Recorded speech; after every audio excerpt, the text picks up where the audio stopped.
Il y a quelque chose dans le deuil que personne ne vous révèle vraiment. Quelque chose qu'Elisabeth Kübler-Ross a découvert, après avoir travaillé avec des milliers de patients en fin de vie et leurs familles. Et ce qu'elle a trouvé remet entièrement en question tout ce que nous pensons savoir sur la façon de pleurer. Ceux que nous aimons, votre deuil, pourrait les retenir prisonniers. Je sais, ça semble étrange, peut-être même dérangeant. Mais restez avec moi, parce que ce que je suis sur le point de vous révéler pourrait changer votre façon de comprendre la mort, l'au-delà et votre connexion avec tous ceux que vous avez perdus. Elisabeth Kübler-Ross a passé plus de 40 ans à étudier la mort. Elle s'est assise avec plus de 20 000 patients mourants. Elle a écouté leurs derniers mots. Elle a été témoin de leurs derniers instants. Et elle a découvert quelque chose que la science ne peut expliquer, mais qui ne cesse d'apparaître, cas après cas. Les morts sont conscients de nous. Ils peuvent ressentir notre deuil. Et parfois, ce deuil devient une chaîne qui les empêche de passer à autre chose avant de rejeter cela. Laissez-moi vous expliquer ce que Kübler-Ross a trouvé dans ses recherches. Dans son livre « Sur la vie après la mort », elle a documenté des centaines de cas où des patients mourants décrivaient avoir vu des parents décédés, venus pour les aider à passer de l'autre côté. Mais voici ce qui l'a choqué. Certains de ces patients ont rapporté avoir vu des parents qui semblaient bloqués, incapables de faire une transition complète. Et lorsqu'elle a enquêté plus en profondeur, elle a découvert un schéma troublant. Dans presque tous les cas, les membres de la famille vivant s'accrochaient avec une intensité dévastatrice. Maintenant, j'ai besoin que vous compreniez quelque chose d'important. Le deuil en lui-même n'est pas le problème. Le deuil est naturel. Le deuil est nécessaire. Le deuil est la façon dont nous honorons l'amour que nous avons partagé avec ceux qui sont décédés. Kübler-Ross elle-même a créé les célèbres 5 étapes du deuil. Elle n'a jamais suggéré que nous ne devrions pas pleurer. Mais il y a une différence entre un deuil sain et ce qu'elle appelait un deuil d'attachement. Et cette différence pourrait affecter quelqu'un que vous aimez en ce moment, quelqu'un de l'autre côté. Laissez-moi vous raconter une affaire qui a changé la façon dont Kübler-Ross comprenait ce phénomène. Une femme nommée Sophie avait perdu son mari après 42 ans de mariage. Ils avaient été inséparables, faisaient tout ensemble. Quand il est mort, quelque chose s'est brisé chez Sophie. Elle a arrêté de sortir de la maison. Elle a gardé ses vêtements, exactement là où il les avait laissés. Elle parlait à sa chaise vide, tous les jours. Elle refusait d'accepter qu'il était parti. Cela a duré 7 ans. Puis Sophie a vécu une expérience de mort imminente. Lors d'une opération cardiaque, ce qu'elle a vu de l'autre côté l'a choquée au plus profond d'elle-même. Elle a vu son mari, mais il n'était pas en paix. Il planait, incapable de passer complètement dans la lumière. Et il avait un message pour elle. « Laisse-moi partir ». Sophie a décrit cela à Kübler-Ross avec une vive précision. Son mari lui a expliqué que son deuil intense était comme une corde autour de son âme. Chaque fois qu'elle pleurait pour qu'il revienne, il se sentait attiré vers elle. Chaque fois qu'elle refusait d'accepter sa mort, il se sentait piégé entre les mondes. Il l'aimait, il voulait qu'elle soit heureuse, mais elle le maintenait enchaîné au plan terrestre. Ce n'était pas un cas isolé. Kübler-Ross a documenté des dizaines d'expériences similaires. Des personnes qui avaient vécu des expériences de mort imminente recevaient souvent des messages de proches décédés en demandant aux vivants de les laisser partir, de faire leur deuil, oui, mais ensuite de lâcher prise. Les textes anciens le savaient. Le livre des morts tibétains, écrit il y a plus de 1000 ans, indique spécifiquement aux vivants de ne pas retenir le défunt, avec un deuil excessif. Le texte explique que l'âme traverse un voyage après la mort, un passage à travers différents bardeaux ou états de transition, et l'attachement des vivants peut perturber ce voyage. Dans la tradition bouddhiste, On croit qu'un deuil extrême, de la part des vivants, peut en réalité amener le défunt à prendre des renaissances défavorables. L'âme, sentant l'attrait de ceux qui sont encore en vie, pourrait revenir trop rapidement ou dans des circonstances qui ne sont pas idéales. Pour son développement spirituel, des croyances similaires existent dans presque toutes les cultures anciennes, dans la tradition hindoue. Le deuil excessif est déconseillé, car on pense qu'il perturbe le passage de l'âme. Dans de nombreuses traditions amérindiennes, des rituels élaborés sont effectués, spécifiquement pour aider à libérer l'âme des attachements terrestres. Les anciens Égyptiens, les Grecs et les Romains avaient tous des pratiques conçues pour garantir que les morts puissent passer librement.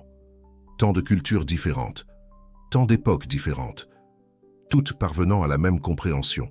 Mais voici où cela devient plus compliqué. Kübler-Ross a identifié des comportements spécifiques qui semblent créer l'attachement le plus fort. Le premier est le déni. Lorsque nous refusons d'accepter que quelqu'un est mort, nous leur envoyons un signal constant. Nous les appelons énergétiquement. Nous les gardons dans nos esprits, comme s'ils étaient encore vivants.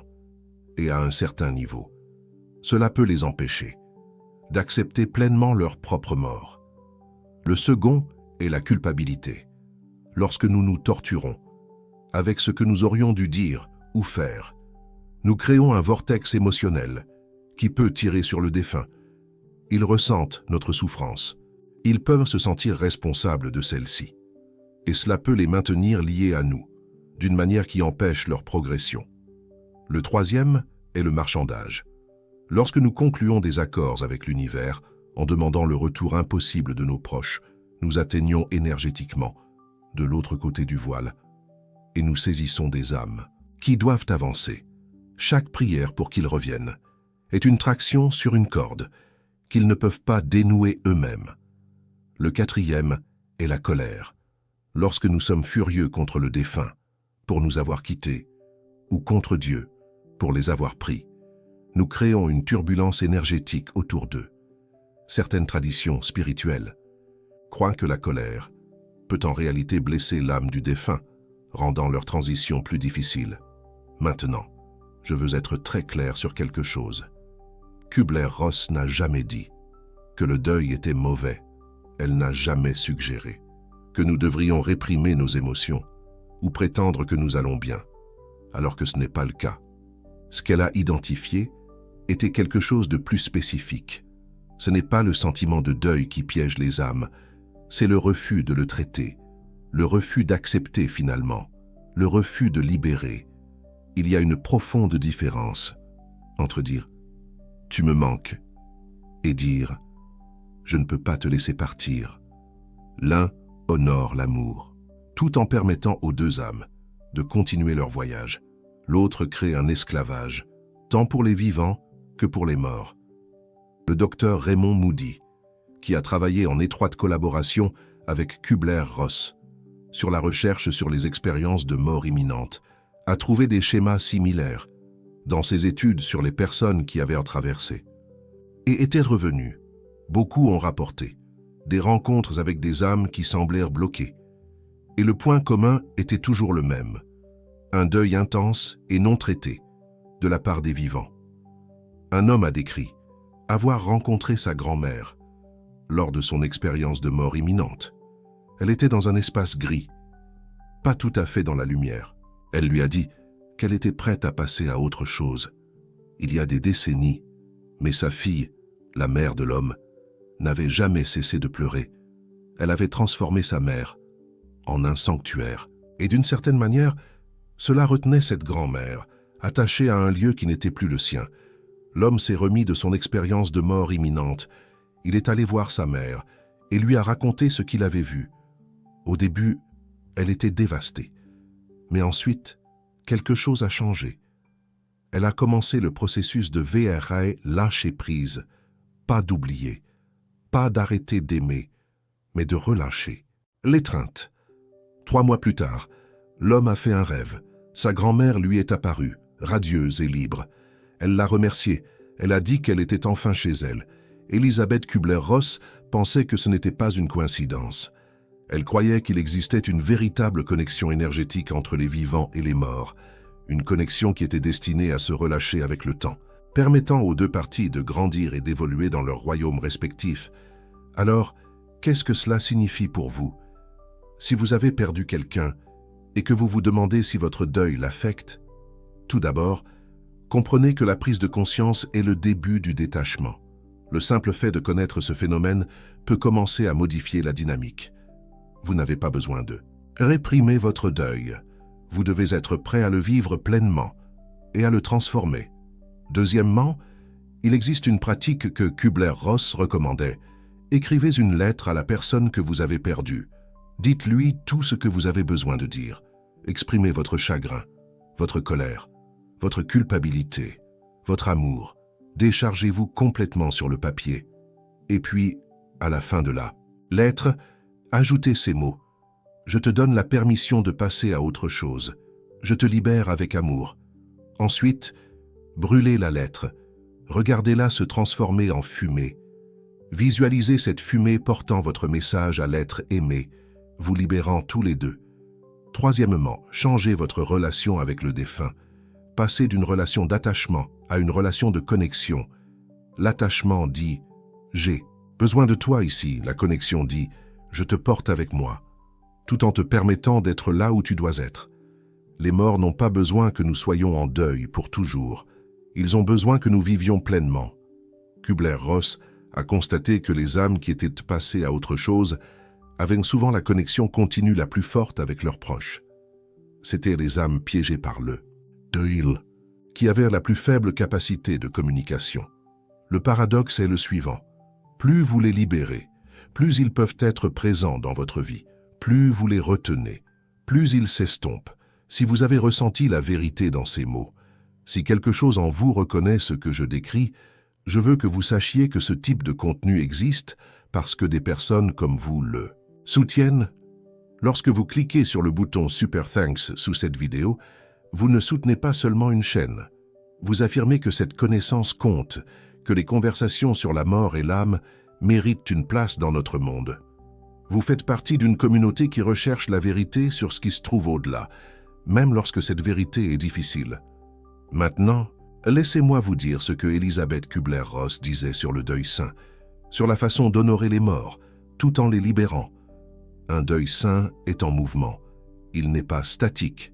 Il traverse les 5 étapes, parfois en revenant en arrière, mais toujours en progressant. Le déni cède la place à la colère. La colère se transforme en marchandage. Le marchandage s'approfondit en dépression. Et, finalement, si nous le permettons, la dépression s'ouvre sur l'acceptation. L'acceptation ne signifie pas que vous cessez de penser à eux. Cela signifie que vous n'avez plus besoin qu'ils soient encore là pour que vous alliez bien. Cela signifie que vous acceptez la réalité de la mort, tout en gardant l'amour dans votre cœur. Kübler-Ross a remarqué quelque chose de magnifique chez les personnes, qui parvenaient à une véritable acceptation. Elles rapportaient souvent se sentir plus proches de leurs proches décédés que jamais auparavant.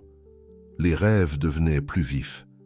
Les signes apparaissaient plus fréquemment. Un sentiment de présence remplaçait la lourde absence.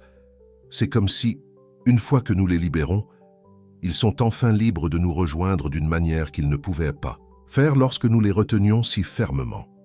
Les signes qui indiquent que vous pourriez retenir une âme comprennent plusieurs indicateurs. Si des années se sont écoulées et que votre deuil est aussi intense qu'au premier jour, si vous ne pouvez pas parler du défunt sans vous effondrer complètement, si sa chambre, ses effets personnels, ses habitudes restent exactement comme il les a laissées, comme un sanctuaire, si vous ressentez de la culpabilité ou de la colère aussi fortement qu'au début, sans adoucissement avec le temps, si vous vous surprenez à lui parler constamment, à le supplier de revenir, à faire des compromis pour son retour impossible, ce ne sont pas des signes que vous l'avez trop aimé, ce sont des signes que le deuil est bloqué, et un deuil bloqué crée des âmes bloquées. La bonne nouvelle, c'est qu'il n'est jamais trop tard pour libérer quelqu'un. Kübler-Ross a travaillé avec des personnes en deuil depuis des décennies. Et même alors, lorsqu'elles ont finalement trouvé un moyen de lâcher prise, elles ont signalé des changements immédiats. Des rêves où le défunt apparaissait enfin en paix, un allègement de leur propre fardeau, le sentiment qu'un chapitre s'était Klaus et qu'une nouvelle connexion avait commencé. Une femme avait pleuré son fils pendant 32 ans. Elle n'avait jamais jeté une seule chose qui lui appartenait. Elle avait gardé sa chambre exactement comme elle était le jour de sa mort, à 17 ans. Quand elle a finalement compris ce que cela pouvait lui faire, elle a sangloté pendant des heures. Puis, elle a commencé le processus de lâcher prise. Elle a gardé des objets significatifs, des photos et des souvenirs, mais elle a relâché l'étreinte. Elle a donné ses vêtements. Elle a permis à la chambre de devenir quelque chose de nouveau. Elle lui a écrit une lettre, lui disant qu'il avait le droit d'être libre. Cette nuit-là, elle a rêvé de lui pour la première fois depuis des années. Il était plus âgé dans le rêve. Un homme, maintenant. Et il souriait. Il l'a serré dans ses bras et a dit seulement 2 mots. « Merci ». Elle s'est réveillée en sachant qu'il était enfin là où il devait être. Et au lieu de se sentir vide, elle s'est sentie plus connectée à lui qu'elle ne l'avait été depuis 32 ans. C'est le mystère que Kübler-Ross a passé sa vie à essayer de nous aider à comprendre. La mort n'est pas une fin, c'est une transition. Et nous jouons un rôle dans le bon déroulement de cette transition pour les personnes que nous aimons. Notre deuil compte, notre processus compte, notre éventuel lâcher-prise compte. Non pas parce que nous ne devrions pas ressentir, mais parce que nos sentiments ont du pouvoir. Un pouvoir qui s'étend au-delà de ce royaume physique. Un pouvoir qui peut soit retenir nos proches, soit les libérer. Commentez ci-dessous si vous avez déjà senti que quelqu'un qui est décédé était encore présent près de vous. Ou si vous avez fait un rêve où un être cher décédé vous a demandé de le laisser partir.